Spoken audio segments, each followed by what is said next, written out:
Bonsoir à tous et merci de nous regarder. Le Cameroun ouvre une nouvelle page de son histoire. C'est ce jour au Palais de Congrès de Yaoundé que les travaux du Grand Dialogue national se sont achevés. Reste à présent l'application immédiate des résolutions prises pour la sortie de crise dans les régions du Nord-Ouest et du Sud-Ouest. Transfert pacifique du pouvoir en Afrique, le président Mahamadou Issoufou a présidé à Niamey le sommaire sur le constitutionnalisme pour la consolidation démocratique en Afrique.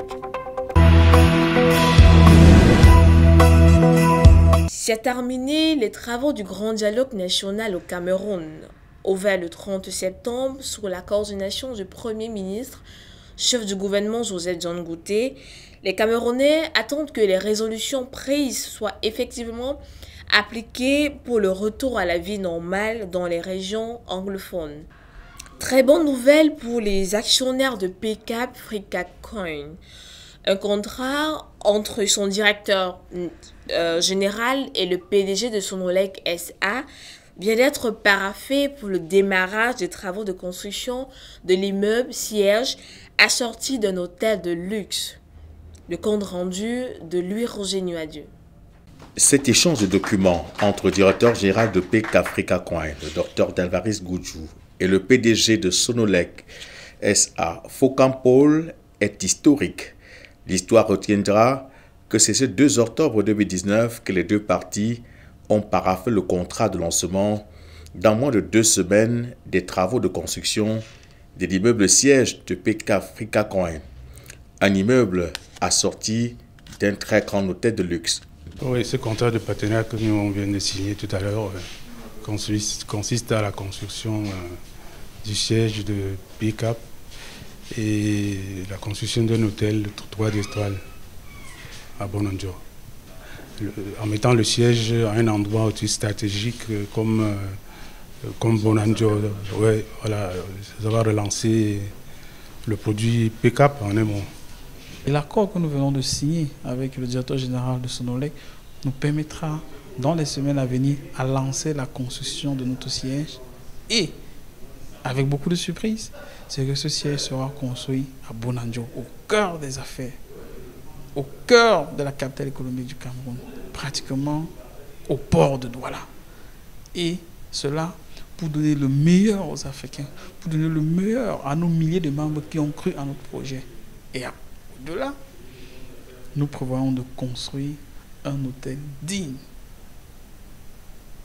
qui rendra la fierté au continent africain, mais surtout qui rentabilisera ceux qui ont investi dans Africacoin, car cela va participer à augmenter la valeur de Africacoin. Et surtout, cela va participer aussi à créer des emplois sur le continent africain. Pourquoi? Parce que nous croyons à la technicité des Africains, nous croyons au bien-être des Africains. Nous savons, comme tout le monde a bien pu le remarquer, cela n'a pas été facile. Nous avons des difficultés techniques, il y a beaucoup qui sont découragés, mais il y en a qui ont persévéré, il y en a qui ont cru. Et nous voulons que ces personnes puissent continuer à croire d'abord à l'Africain. Nous le faisons ici en Afrique, puisque nous savons que le bien-être du continent africain ne peut passer que par les Africains. D'où la signature de ce contrat ce matin. Et nous disons que ça, ce n'est que le début des bonnes choses. Du meilleur reste à venir. Une seule chose, croire à l'Africain. Pourquoi? Parce que le monde bouge et l'Afrique avec. Et pour ne pas faire dans la dentelle, c'est la ville de Douala, le poumon des affaires, qui a été choisi. Et Bonanjo, le siège social de plusieurs directions générales des sociétés et de multinationales. Des atouts auxquels il faut y ajouter la proximité avec le port et l'aéroport international de Douala. L'Allemagne contribue efficacement à la formation des jeunes Camerounais. L'émissaire de la chancelière allemande, Günther Nock, était à Douala au Cameroun à l'Institut des technologies appliquées. Une délégation allemande composée de l'émissaire, l'ambassadeur d'Allemagne et les membres de la diaspora a effectué une visite ce lundi 30 septembre à l'Institut de technologie appliquée. À cette visite a eu lieu une conférence au cours de laquelle son Excellence Günther Nock a expliqué le but de leur venue, à savoir mieux comprendre ce qui est fait, coopérer avec le Cameroun et les jeunes et enfin créer des initiatives comme celle de ITA.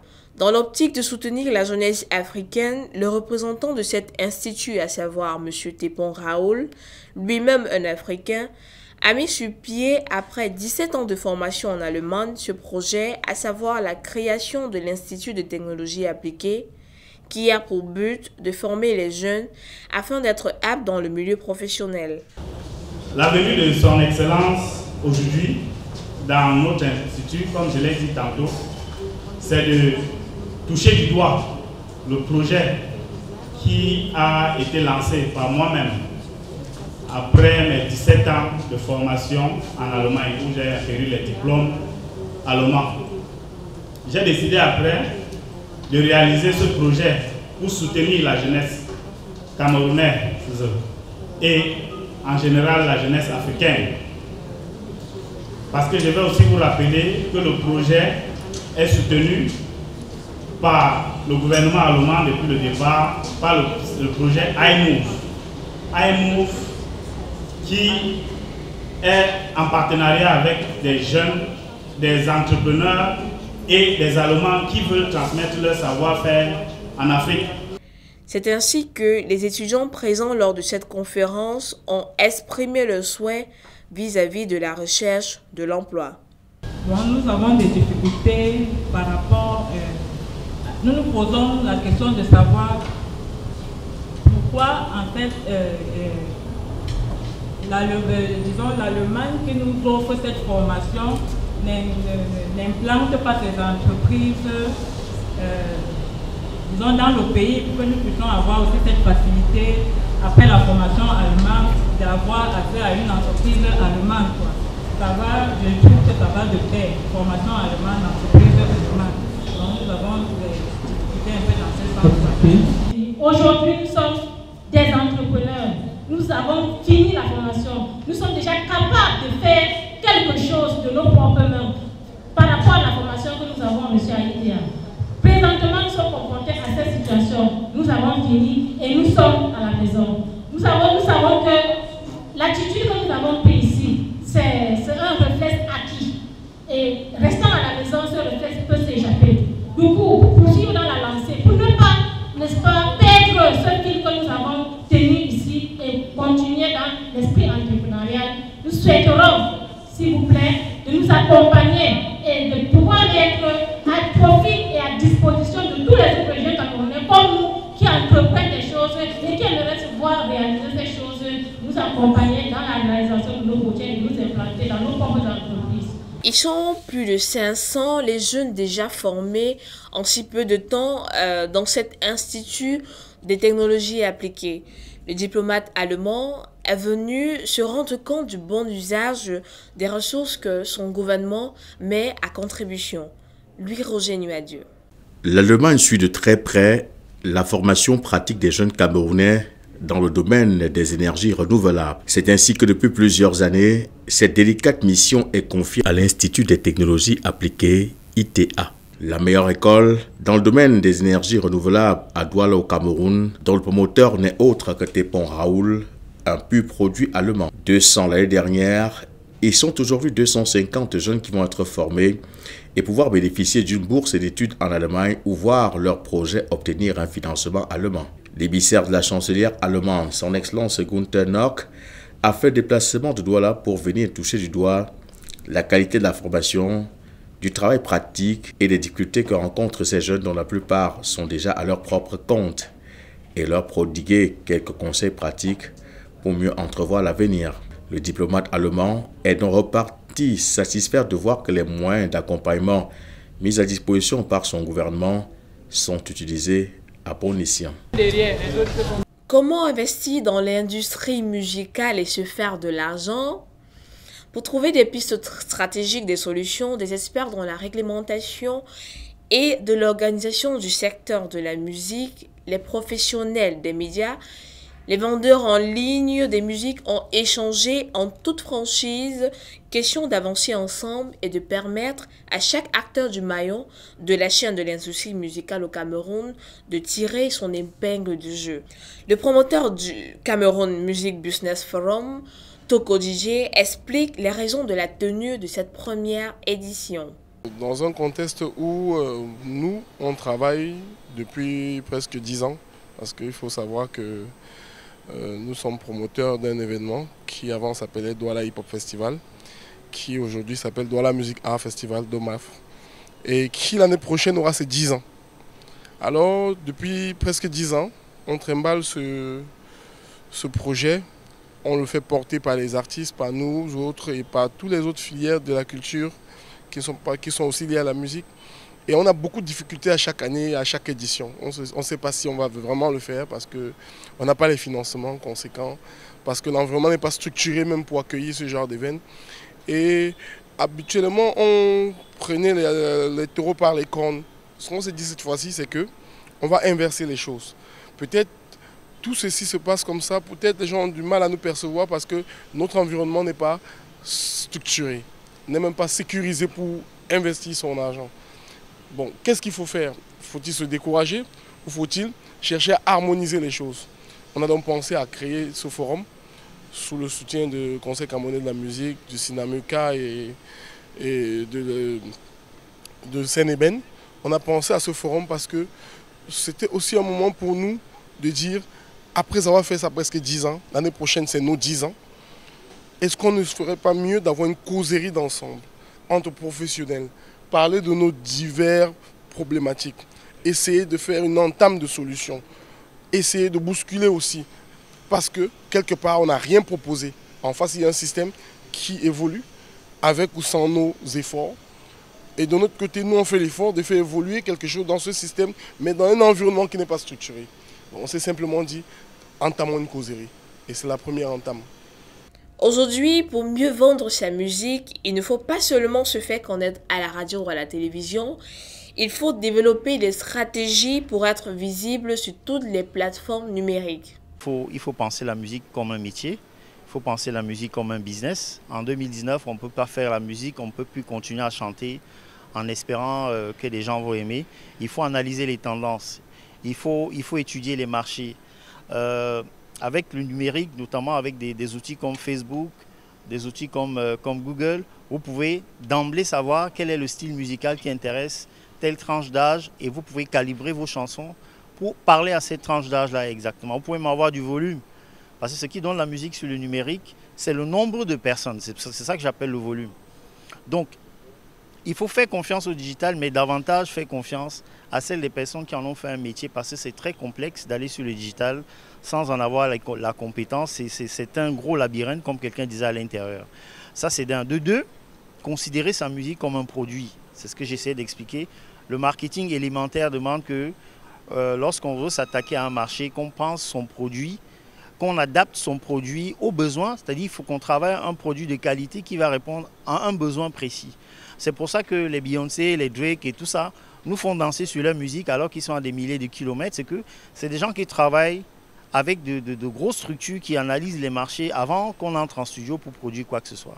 Donc ça, c'est la première chose, le produit. Deuxièmement, il doit être disponible partout. C'est pour ça que vous voyez un son de Jay-Z ou de Drake ou de Richard Bona qui sort avant-hier. Il est sur YouTube, il est sur Deezer, il est sur Spotify, il est en téléchargement légal partout. Donc il faut être disponible sur les réseaux de distribution. C'est la deuxième chose. Troisième chose, il faut être capable de maîtriser les techniques de promotion qui existent sur le digital. Je ne parle pas de la promotion sur les médias classiques, à la télé, à la radio, qui obéit à des schémas classiques. Sur le digital, c'est tout un autre métier qu'il faut apprendre à maîtriser. Et ce n'est pas aux artistes de faire ce travail-là. Il y a des compétences pour ça. Dernière chose, comme je l'ai dit tantôt, les artistes doivent être capables de développer leur propre plateforme sur lesquelles ils peuvent vendre encore leurs produits à des cibles beaucoup plus locales, un petit site internet, participer à des salons, à des forums, faire des petits shows, etc.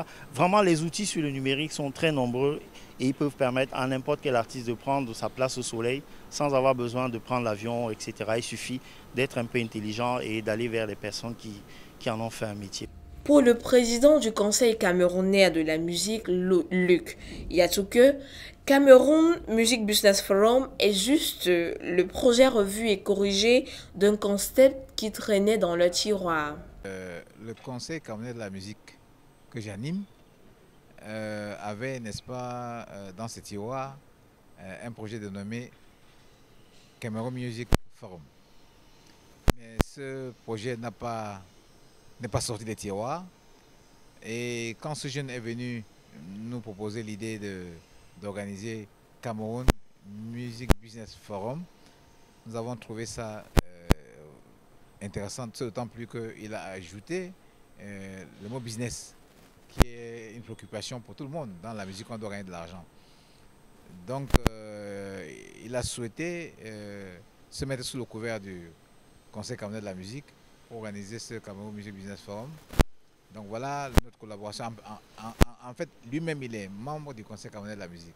Le président du Niger, Mamadou Issoufou, a présidé il y a moins de 48 heures à Niamey le sommet sur le constitutionnalisme pour la consolidation démocratique en Afrique. Organisé par le National Democratic Institute, cette rencontre a réuni plusieurs anciens chefs d'État de l'Afrique, les représentants des institutions nationales et internationales de défense et de promotion de la démocratie, les acteurs de la société civile et les médias.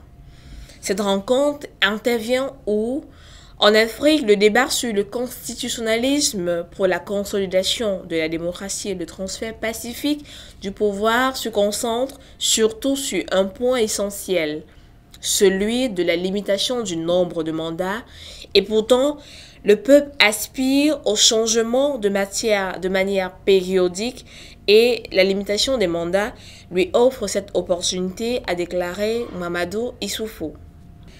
C'est un signal fort qui vient de Dakar au Sénégal, un sursaut d'orgueil des chefs d'État et de gouvernement de l'Afrique de l'Ouest qu'il faut saluer. Las de toujours attendre, le monde de la communauté internationale pour combattre ces hommes sans foi ni loi qui troublent la paix sociale et menacent la stabilité dans l'espace humain, ils ont chacun décidé il y a un jour de mettre la main à la poche et au bout du compte près de 300 milliards de francs CFA. Un acte à saluer face aux défis sécuritaires qui se multiplient et devient de plus en plus complexe. Mesdames, Messieurs, c'est tout pour votre journal. Bonne soirée et bonne suite de programmes sur Africa TV, votre télévision.